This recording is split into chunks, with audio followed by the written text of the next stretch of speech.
Hiking in Vietnam was one of the hardest things I ever did. Good that I had some training in South Korea. My second day on Cat Ba, I started with another good breakfast.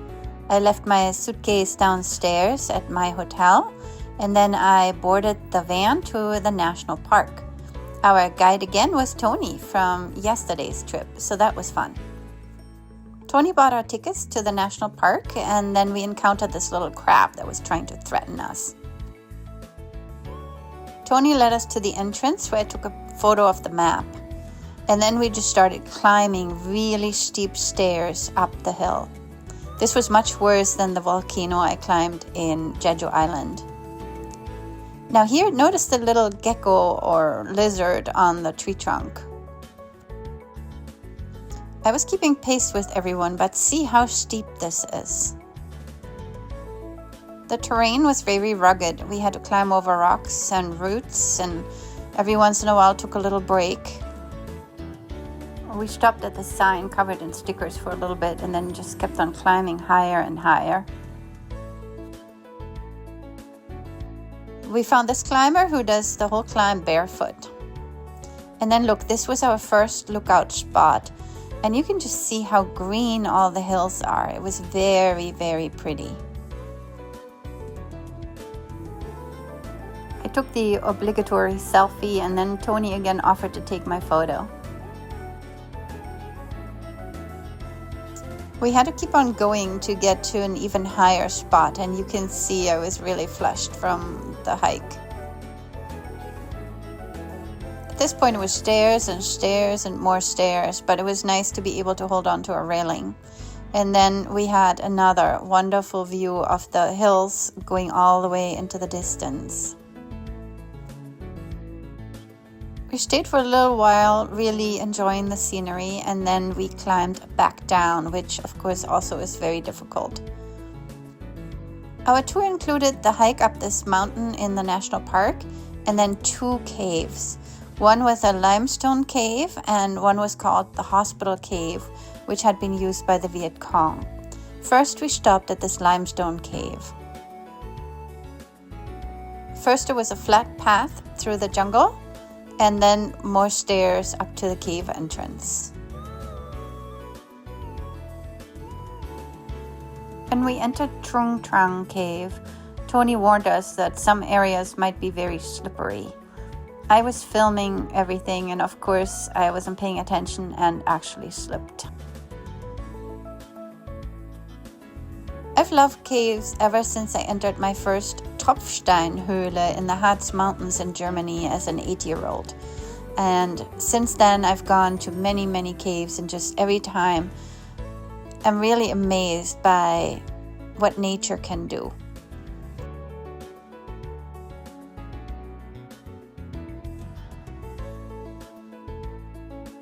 You can see that in many places the ground was actually poured concrete and very smooth for visitors to walk on. But it was slightly wet in places, so we did have to pay attention.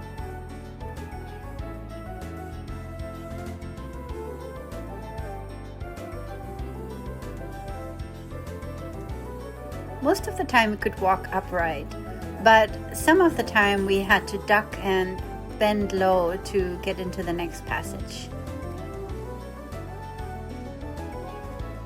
Finally, we reached the exit of the cave and headed back through the jungle to our van. And then our van took us to the next cave, which was the Hospital Cave used by the Viet Cong during the Vietnam War. This cave again was above ground, so we had to climb some stairs to get to the main entrance.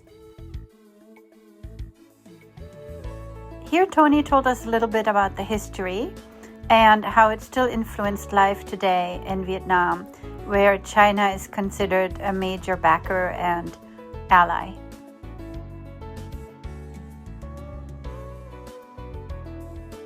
The hospital cave itself looked more like a bunker than a cave in most places. There were real rooms, kitchen rooms, ammunition rooms, hospital rooms.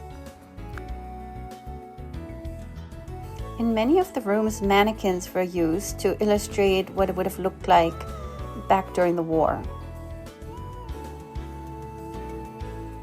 What I found more interesting were these historical photographs on the walls. From Ho Chi Minh to this little girl. I think this was a tub for washing.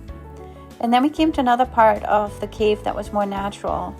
And then Tony explained that one of these rooms was used to watch movies.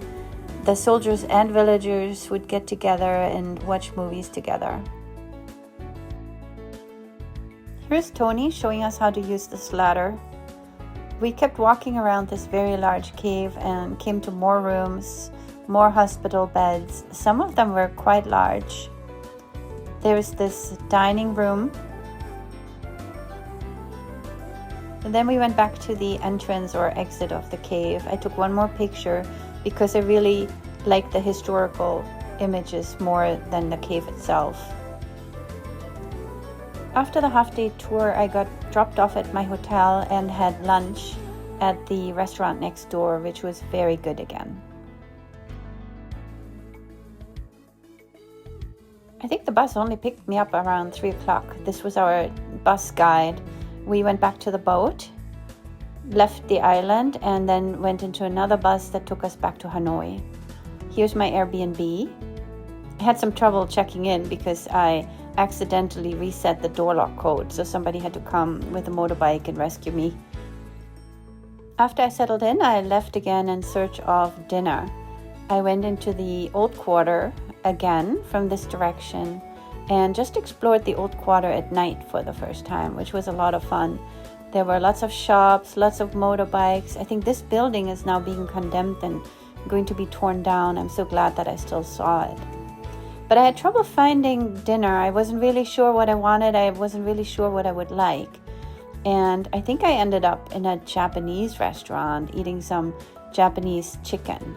But not until I saw all of these famous locations in the old quarter by the river. It was very interesting, very much fun. I just really had a very good first impression of Hanoi. You see the temple here, lots of shops, lots of people outside. This is a big night market, but I didn't go inside. So many motorbikes. Crossing the street really was a little bit intimidating at first, but I had watched videos on how to do it, and it really made sense. So I just kind of started walking when there was a gap and then just kept going, and the motorbikes would just go around me. So it really isn't that difficult. Here now is the Japanese restaurant I went to. I really had a lovely first 3 days in Vietnam, and everything just continued spectacularly. Please join me for my next excursion.